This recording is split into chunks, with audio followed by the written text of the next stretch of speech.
Hey writers, today we're going to be adding emotions to your writing. I'd like you to show and not tell what's going on in your story. So, writers, you bring your characters to life by setting them in motion. This is what my story would be if I just told you the story. Luz was at a sleepover. She woke up and needed a drink. It was dark. Luz doesn't like the dark. She tripped and fell. This is what my story would be if I showed you my story. Luz was a little nervous about sleeping over at her best friend's house. Luz could feel her heart starting to pump a bit faster as bedtime crept closer. Luz had some fears about being in dark places. When she would wake up at night, Luz's eyes often played tricks on her.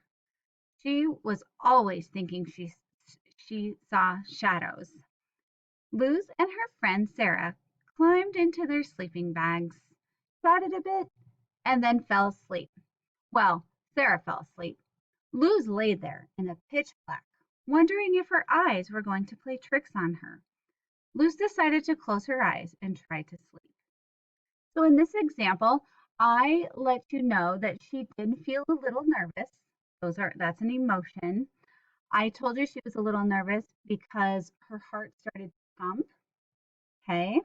I also said that she had fears, but I showed you she had fears by explaining why she was afraid of the dark. She was afraid of the dark because her eyes played tricks on her.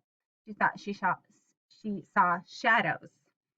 So, writers, today we would like for you to practice showing and not just telling your story.